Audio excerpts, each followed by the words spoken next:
Today is the solemnity of Saint Thomas, one of the 12 apostles.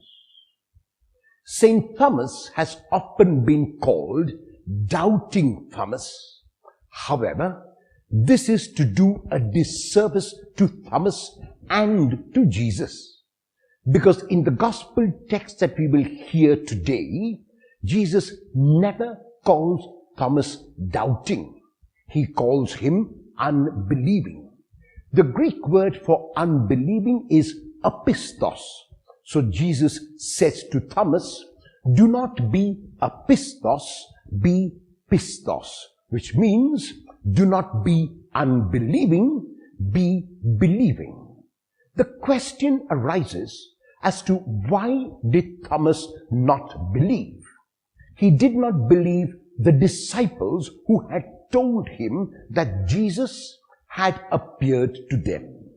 In chapter 20, verses 19 to 23, Jesus appears to the disciples when Thomas was not present. And when Jesus appeared to the disciples, he gifted them the gift of peace. Not only did Jesus give the peace once, but he gifted it twice. And then he breathed on the disciples and communicated to them the Holy Spirit and gave them a commission to forgive and to retain sin. For 8 days, it is likely that the disciples were with Thomas, because it is 8 days later that our text for today begins. And Thomas is told by the disciples that Jesus has appeared to them, that Jesus has given them a commission, that Jesus has gifted them peace and has breathed the Holy Spirit on them. And Thomas looks them and is not able to recognize that any one of them has been touched by the presence of Jesus. He says to them, looking at you, you look the same to me.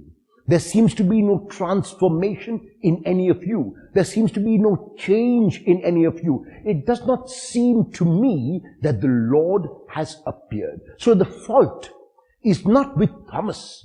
The fault is with the disciples who verbally communicated to Thomas that the Lord had appeared, but were unable to show that the Lord had indeed appeared.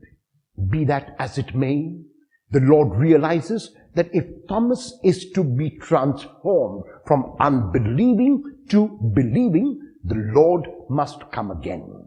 And the Lord makes himself known to Thomas, inviting him to put his fingers in the nails in his hands and in his side. We are not told whether Thomas did that, but what we are told is that Thomas responds with the highest acclamation for Jesus found anywhere in the New Testament, my Lord and my God. This is once again an indication that Thomas was not really doubting, he was only unbelieving. And his unbelief was because his companions were unable to convince him of the appearance of the Lord. The Lord appears to every one of us, and constantly and consistently. The Lord makes himself known to us at every single moment of our lives. The Lord breathes on us the Holy Spirit and gives us this commission and asks us to go and transform the world, to set the world on fire. The world has not yet been set on fire because we have not accepted the Spirit which the Lord communicates. We have not accepted the commission which the Lord communicates, and that is why there are so many unbelieving Thomases among our midst. I pray that on this feast of St. Thomas, each one of us will be transformed with the breath of the Spirit of Jesus and might go out into the whole world and set the world on fire, so that those unbelieving Thomases might become believing. And the Lord will say that those Thomases who did not believe have begun now to believe that Jesus is present, Jesus is alive, and Jesus is Lord and God.